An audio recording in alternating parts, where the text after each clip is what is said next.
피터팬, 제임스 매튜 베리 지음, 정지현 옮김, 김민지 일러스트, 출판사 인디고. 1. 피터의 등장. 달링 부인이 처음 피터라는 이름을 알게 된 것은 아이들의 머릿속을 정리할 때였다.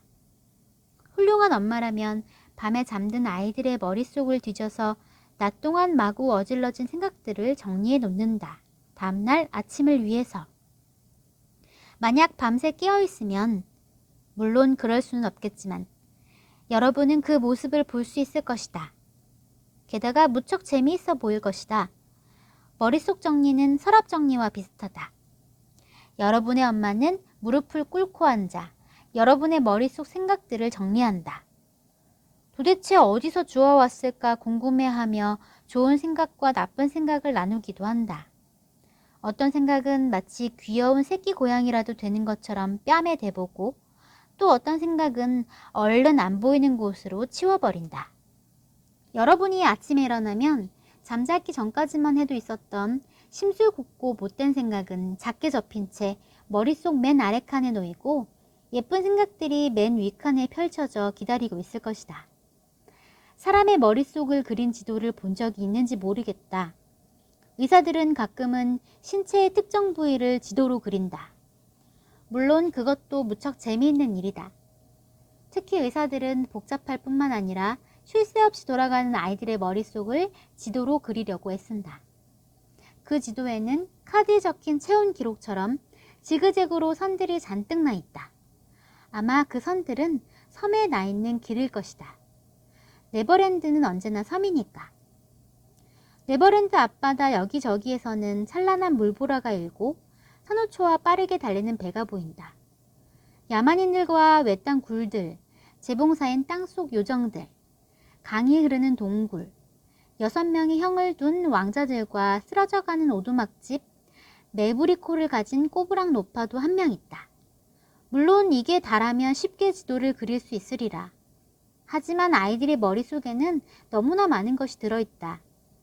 처음 학교에 간 날, 종교, 아빠, 둥근 연못, 바느질, 살인, 교수형, 동사, 초콜릿 푸딩 먹는 날, 멜빵 바지 입기, 99까지 세기, 혼자서 입 뽑고 받은 3펜스 등등. 이 모든 것이 네버랜드의 일부인지 아니면 다시 꼼꼼히 들여다보아야 할 또 다른 지도인지 모두 복잡하고 알쏭달쏭하기만 하다. 아이들의 머릿속은 한순간도 멈추지 않으니 온통 뒤죽박죽의 수밖에. 물론 네버랜드의 모습은 아이들마다 다르다. 이를테면 존의 네버랜드에는 호수가 있고 그 위를 날아다닌 홍학이 있다. 그리고 존은 홍학에게 총을 쏜다. 아직 어린 마이클의 네버랜드에는 홍학이 한 마리 있고 그 위로 호수가 날아다닌다. 존은 모래밭에 있는 거꾸로 뒤집혀진 배 안에 살았고 마이클은 원형 천막에서 살았으며 웬디는 나뭇잎으로 엮은 집에서 살았다. 존은 친구가 하나도 없었고 마이클은 밤에만 친구가 있었으며 웬디는 부모에게 버림받은 늑대를 애완용으로 키웠다. 하지만 전체적으로 보면 그들의 네버랜드는 한 가족처럼 닮아 있었다.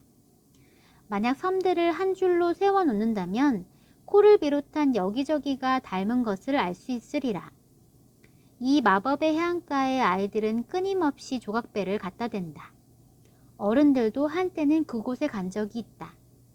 지금은 더는 그곳에 갈 수 없지만 여전히 파도 소리를 들을 수는 있다. 즐거운 섬들은 많지만 가장 아늑하고 아담한 섬은 네버랜드다. 네버랜드는 모험과 모험 사이가 지루하게 멀거나 넓지도 불규칙하게 뻗어있지도 않으면서도 꽉 들어찬 느낌이다. 낮에는 의자와 테이블볼을 가지고 놀아도 전혀 위험하지 않지만 잠들기 2분 전에는 본색을 드러낸다. 그래서 밤이면 아이들 방에 등을 켜놓는 것이다. 달링 부인은 아이들의 머릿속을 여행할 때 가끔씩 이해할 수 없는 것들을 발견했다. 그 중에서도 피터라는 이름이 가장 알쏭달쏭했다. 달링 부인이 아는 피터라는 사람은 한 명도 없었는데 그 이름은 존과 마이클의 머릿속 여기저기에서 튀어나왔다. 심지어 웬디의 머릿속은 어느새 피터라고 갈겨쓴 글씨로 가득 차기 시작했다. 그 이름은 다른 말들보다 굵은 글씨로 쓰여 있어서 더욱 눈에 띄었다.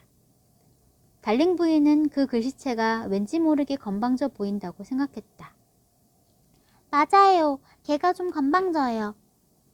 피터에 대해 계속 꼬치꼬치 물어보는 엄마에게 웬디도 그 점이 안타깝다는 듯이 인정했다.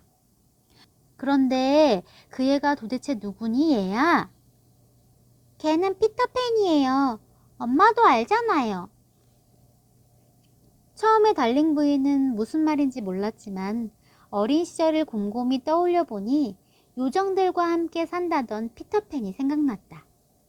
죽은 아이가 하늘나라로 갈 때 무섭지 않도록 피터팬이 함께 가준다는 등 당시에 들었던 해괴한 이야기들도 생각났다. 그때는 물론 달링 부인도 피터팬이 있다고 믿었다. 하지만 이제 어른이 되어 결혼까지 한 그녀는 그런 사람이 과연 존재하는지 의문스럽기만 했다. 달링 부인이 웬디에게 말했다. 하지만 지금쯤 피터팬은 어른이 되었을 텐데? 아니에요. 걔는 자라지 않았어요. 딱 나만 한걸요? 웬디가 자신있게 말했다. 덩치는 물론 생각하는 수준도 전부 비슷하다는 뜻이었다. 웬디도 자기가 그걸 어떻게 알고 있는지 몰랐다. 그냥 알았다. 달링 부인은 남편에게 의논했지만 달링 씨는 피식 웃을 뿐이었다. 잘 들어요. 그건 나나가 애들 머릿속에 집어넣은 허튼 소리에 불과해요. 걔들이나 할 생각이란 말이오. 그러니 그냥 내버려둬요. 저절로 잠잠해질 테니까. 하지만 달링 씨의 말대로 되지는 않았다.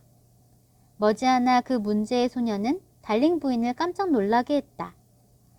아이들은 아무리 이상한 일을 겪어도 아무렇지 않게 받아들인다.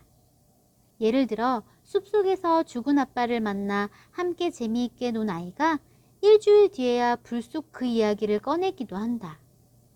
웬디가 어느 날 아침 달링 부인을 불안하게 만든 이야기를 꺼낸 것도 그런 식이었다. 아이들 방에 간밤에는 분명히 없었던 나뭇잎이 떨어져 있었다. 고개를 갸우뚱하는 달링 부인에게 웬디는 빙긋 미소를 지으며 말했다. 또 피터 짓인 게 분명해요. 그게 무슨 말이니 웬디? 바닥을 닦지 않다니 정말 못됐다니까. 깔끔한 성격의 웬디가 한숨 지으며 말했다. 웬디는 피터가 가끔씩 한밤중에 찾아와 침대 발치에 앉아 피리를 불어주는 것 같다고 말했다. 잠에서 깬 적은 없어서 그걸 어떻게 아는지 모르겠지만 웬디는 그냥 안다고 했다. 무슨 말도 안 되는 소리니 얘야. 문을 두드리지 않으면 아무도 집안에 들어올 수 없어. 그러자 웬디가 말했다. 그 애는 창문으로 들어오는 것 같아요. 얘야, 여기는 3층이잖니? 엄마, 창가 아래에도 나뭇잎들이 떨어져 있지 않나요? 그것은 사실이었다. 정말로 창문 근처에 나뭇잎들이 떨어져 있었다. 달링 부인은 어떻게 생각해야 할지 알 수 없었다. 꿈이라고 가볍게 넘기기에는 웬디의 말이 너무도 그럴듯했다. 얘야, 왜 진즉 말하지 않았니? 달링 부인이 목소리를 높여 물었다. 깜빡했어요. 웬디는 아무렇지 않게 대답하고 얼른 아침을 먹으려고 했다. 웬디는 꿈을 꾼 게 분명했다. 하지만 정말로 나뭇잎들이 있었다. 달링 부인이 자세히 살펴보았더니 인맥이 선명하게 드러나 보였다. 영국에서 볼 수 있는 나뭇잎은 확실히 아니었다. 그녀는 초를 들고 바닥을 기어다니면서 수상한 발자국이 없는지 살펴보았다. 부직갱이로 굴뚝안을 쑤셔보고 벽을 두드려 보기도 했다. 또 창문에서 줄자를 늘어뜨려 높이를 재보았더니 무려 30피트나 되었다. 게다가 발 디딜 홈조차 없었다. 역시 웬디는 꿈을 꾼 게 분명했다. 하지만 웬디는 꿈을 꾼 게 아니었다. 이튿날 밤부터 아이들의 대모험이 시작되었기 때문이다. 바로 그날 밤, 아이들은 평소와 마찬가지로 잠자리에 들었다. 나나가 쉬는 날인지라 달링 부인이 아이들을 목욕시키고 자장가를 불러주었다. 아이들이 차례로 엄마의 손을 놓고 꿈나라로 빠져들었다. 편히 잠든 아이들의 모습을 보면서 달링 부인은 걱정스러운 마음을 내려놓으며 미소 지었다. 그런 다음 난로가에 앉아 바느질을 했다. 그것은 마이클이 생일날 입을 셔츠였다. 벽난로는 따뜻했고 취침등 3개는 방안을 은은하게 비추고 있었다. 달링 부인이 바느질감을 무릎 위에 떨구는가 싶더니 이내 고개를 꾸벅거렸다. 얼마나 우아하게 꾸벅거리는지 부인은 곧 잠이 들었다. 평온하게 잠든 4명을 보라. 침대에는 웬디와 마이클 그리고 조니, 난로가에는 달링 부인이. 취침등이 4개였다면 좋았을 것이다. 달링 부인은 자는 동안 꿈을 꾸었다. 꿈속에서 네버랜드가 가까이 다가오더니 이상한 소년이 나타났다. 그러나 부인은 놀라지 않았다. 아이가 없는 여자들의 얼굴에서 소년의 얼굴을 언젠가 본 적이 있는 듯했기 때문이었다. 아마도 아이가 있는 여자들의 얼굴에서도 보았는지도 모르겠다. 꿈속에서 달링 부인은 소년이 네버랜드를 감싸고 있는 얇은 막을 찢어버리자 웬디와 존, 마이클이 그 틈새로 안을 들여다보고 있는 모습을 보았다. 꿈 자체는 특별할 것이 없었다. 하지만 부인이 꿈꾸는 동안 창문이 활짝 열리더니 소년이 방 안으로 사뿐히 내려앉았다. 소년의 옆에는 주먹만한 크기의 이상한 불빛이 있었는데 마치 살아있는 물체처럼 방 안을 빠르게 돌아다녔다. 그 불빛이 달링 부인을 잠에서 깨운 듯했다. 부인은 외마디 비명을 지르며 깨어나 소년을 보았다. 그 소년이 피터팬임을 단번에 알 수 있었다. 여러분이나 나나 웬디가 보았다면 피터팬이 달링 부인의 특별한 키스와 무척 닮았다는 사실을 알았으리라. 인맥이 선명한 나뭇잎과 나무의 수액으로 만든 옷을 입은 소녀는 사랑스러웠다. 하지만 가장 눈길을 끄는 것은 피터팬의 이가 전부 전이라는 사실이었다. 피터팬은 달링 부인이 어른인 것을 보고는 작은 진주알 같은 이를 뽀드득 갈았다.